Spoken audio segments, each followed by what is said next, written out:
ingkang wanci siang menika sampun keparing rawuh wonten griyanipun keluargaken Bapak Darsono ing Karangasem Lawean Surakarta ingkang sadaya winengku ing Karahayon. Monggo ingkang sepisan lan ingkang utami panjenengan sedaya kula dherekaken ngaturaken panuwun syukur dhumateng Gusti Allah Subhanahu wa taala dene ing wanci siang menika panjenengan sedaya kula manunggil ing griya niki saperlu silaturahmi kala bihala trah murya Suntono. Salajengipun sumangga sholawat dan salam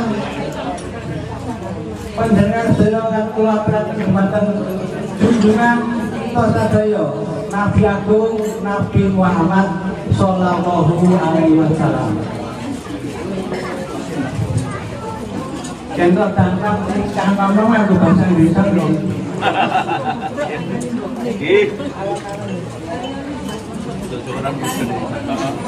Ibu-ibu, bapak-bapak, Pakde, Bude, saudara-saudara, alhamdulillah. Hari ini kita bisa berkumpul di sini dalam rangka halal keluarga Trahmuryo Suntono. Yang pertama, kami ucapkan terima kasih kepada keluarga Lamuran, utamanya keluarga Bapak Darsono yang telah menyediakan dan mengupayakan terselenggaranya acara pada hari ini. Saudara-saudara sekalian yang berbahagia dan insya Allah dirahmati Allah SWT, di Indonesia saat ini yang paling utama dan paling urgen adalah masalah akhlak.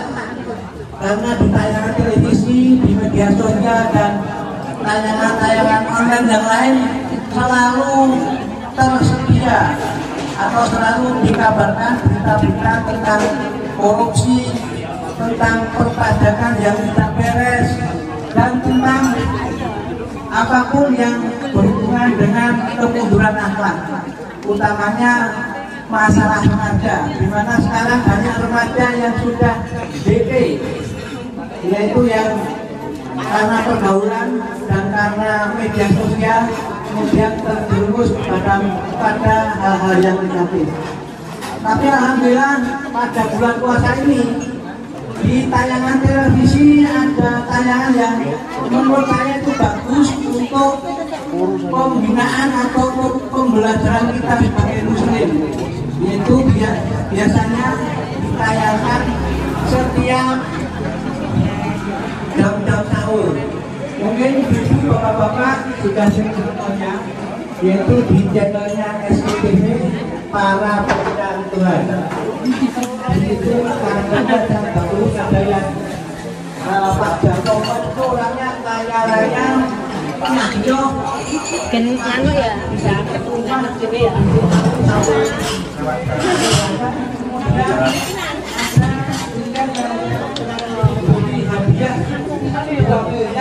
Tetapi ada syaratnya harus istilahnya mencarikan Tuhan bagi kelompok PAN.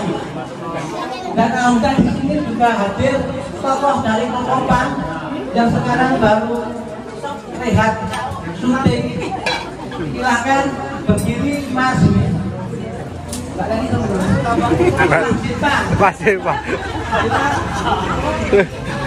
Rocker kita.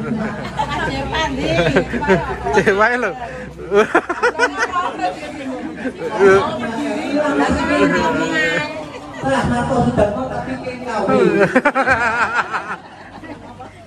Silakan cermati inilah nanti insya Allah depan juga menjadi tokoh di Trahmarto Sudarmo maupun di Indonesia.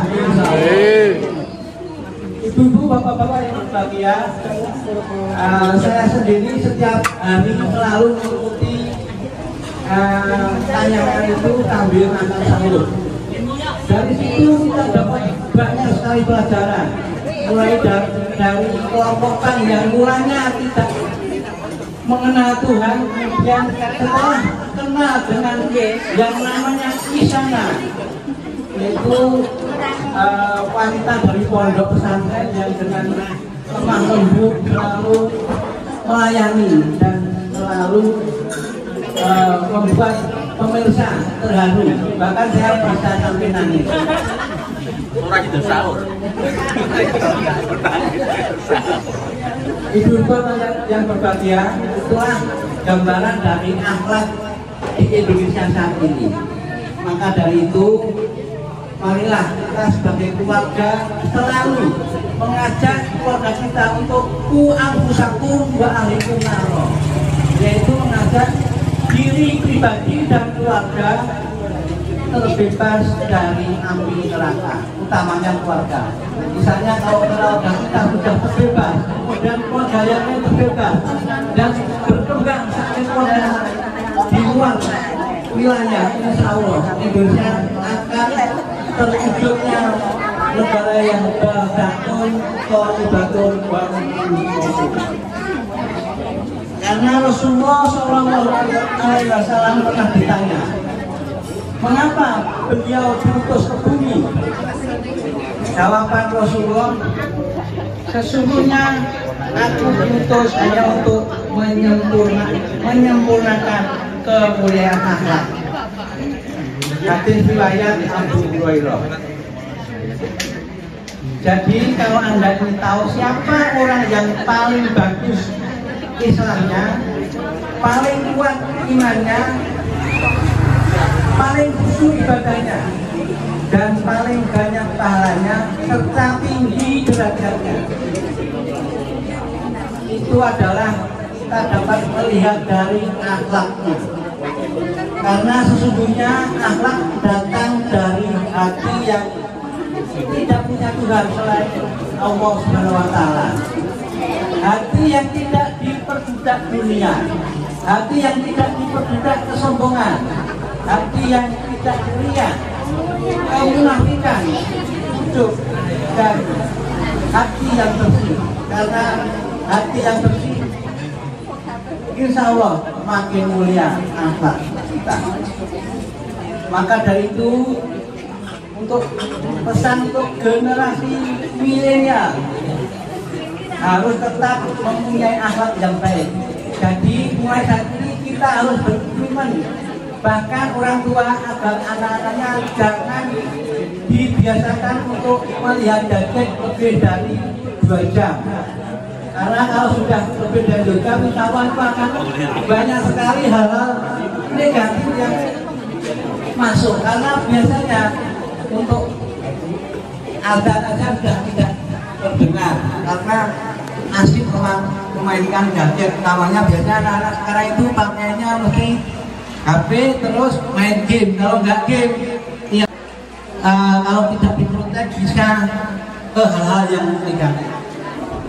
Maka mulai dari hari ini kita harus berkomitmen untuk menyelamatkan diri kita dan keluarga kita dengan membatasi anak-anak, dan kalau bisa mungkin disediakan permainan langsung, yang permainan seperti zaman dulu, misalnya kalau yang rombongan gobak motor, atau mungkin yang ibu-ibu perempuan itu atau anak-anak wanita dengan dakon, karena dengan dakon itu ada filsafatnya.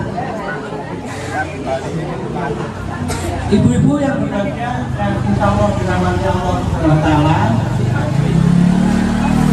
bagaimana tadi akhlak yang diterangkan dalam Imam Al-Ghazali, di mana dalam kitab Ihya Ulumuddin merupakan suatu perangai yang tetap kuat dalam jiwa. Karakter akhlak dan jiwa timbul lantaran perbuatan-perbuatan tertentu yang dilakukan setiap orang. Sedangkan tata akhlak menurut firman Allah disebutkan yang sesungguhnya. Sesungguhnya kami telah mensucikan mereka dengan menganugerahkan akhlak yang tinggi, yaitu selalu mengingatkan manusia pada negeri akhirat. Quran surat As-Sadd ayat 46. Nah sekarang gimana cara membentuk generasi milenial agar berakhlak mulia? Dalam membentuk generasi milenial yang berakhlak mulia atau berakhlak karimah, harus ada penanaman akhlak yang baik sejak dini, itu sejak anak-anak, bahkan mungkin sejak dari dalam kandungan, baik itu di lingkungan keluarga maupun masyarakat. Dan lebih utama adalah orang tua.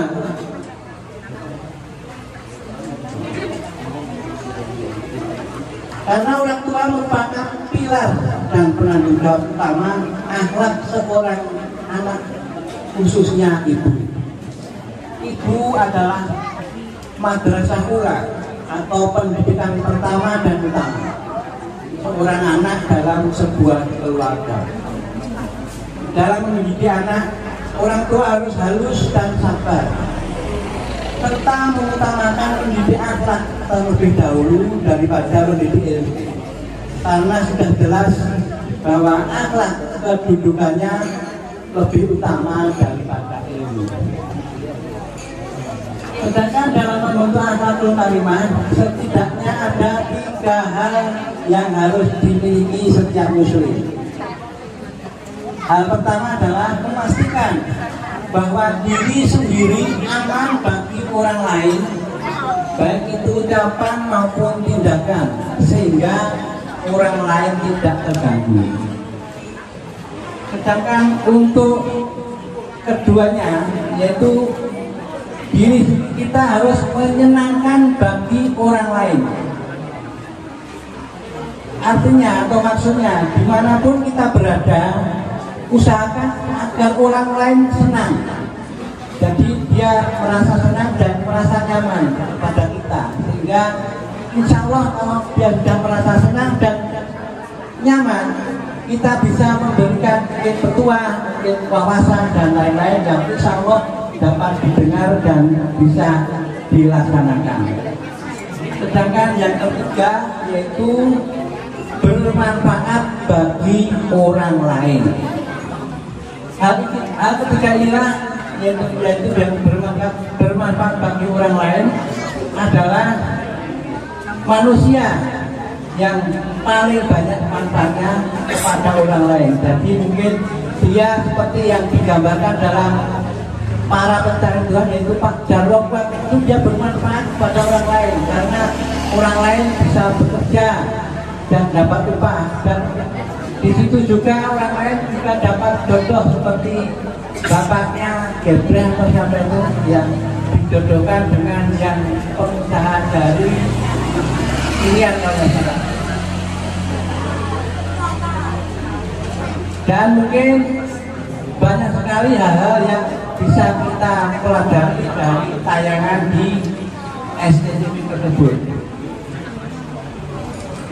Saya mengapresiasi kemampuan dan keistiqomahan Bang Deddy Miswar yang sejak awal itu sampai sekarang sudah 16 episode, padahal itu tayangannya tiap setahun sekali. Jadi sudah 16 tahun dia konsisten untuk mencari Tuhan, dan sampai sekarang mungkin belum ketemu juga karena tiap episode temanya lain-lain.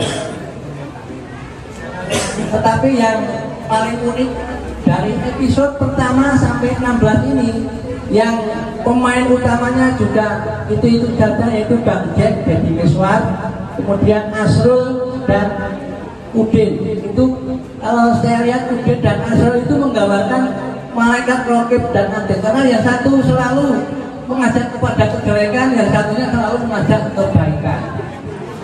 Dan untuk Bang Jack itu saya apresiasi sebagai istilahnya ulama atau ustaz atau mungkin kiai, dan yang Pak Jarwo kuat menggambarkan miliarder yang tidak pelit, tidak mikir dan selalu menolong yang bermanfaat bagi orang lain.